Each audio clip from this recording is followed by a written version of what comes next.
E se aquela ideia de invasão alienígena, sabe, com naves no céu e tudo mais, não for algo que vai acontecer, mas algo que, na verdade, já rolou há milênios? A fonte que a gente vai analisar hoje defende exatamente isso, que a Terra não está sendo visitada, ela já é um território ocupado.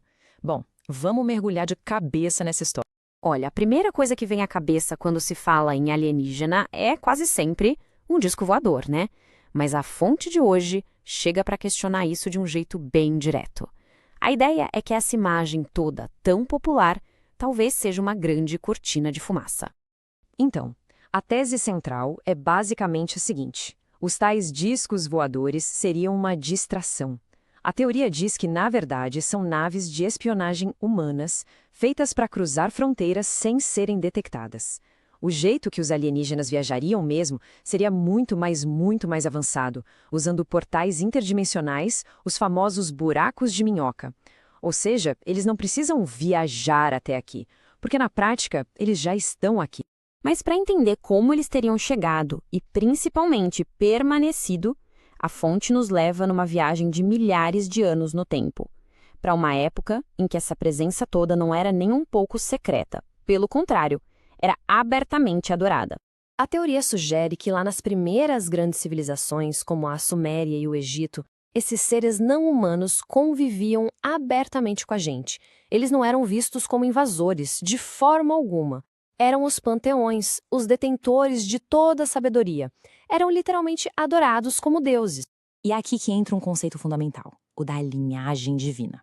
Lá no Egito Antigo, para alguém se tornar faraó, era essencial ter uma herança direta desses deuses. O poder não vinha do povo, vinha do sangue.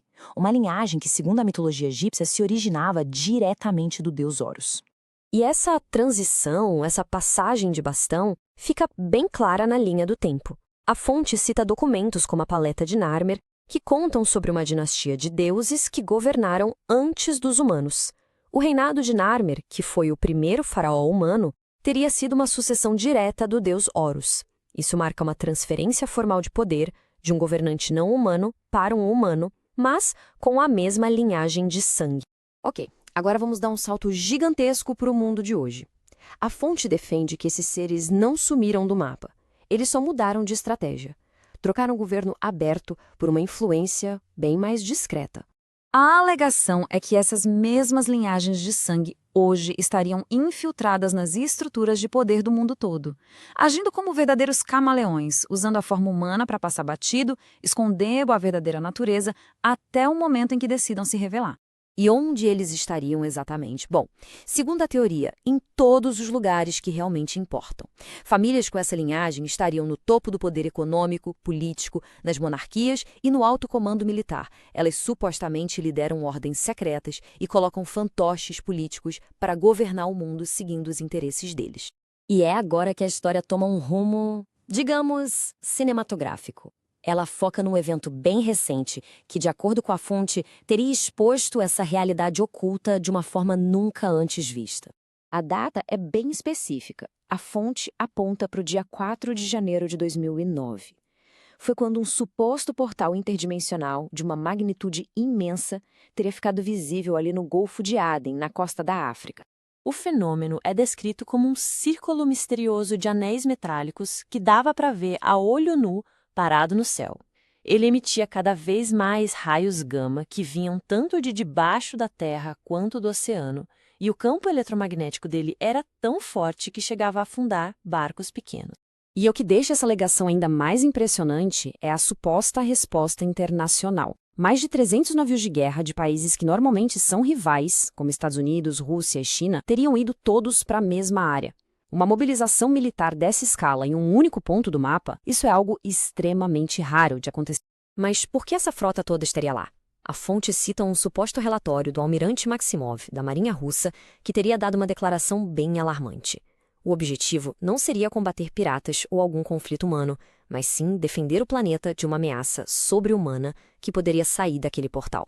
É claro que aqui surge a pergunta de $1 milhão, né? Se um evento desse tamanho aconteceu com uma resposta militar global, por que ninguém ouviu falar disso nos jornais? Cadê as notícias? A resposta que a fonte dá é bem direta.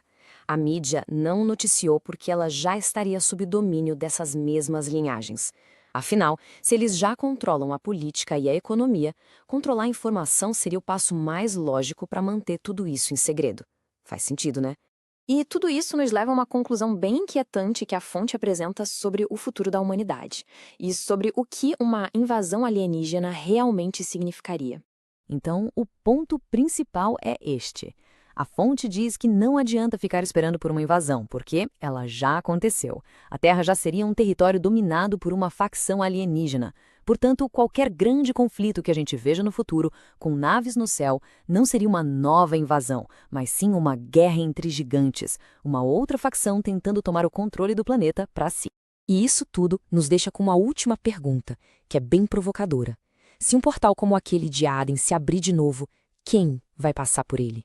Seriam seres benevolentes vindo nos libertar das garras dos que já estão aqui?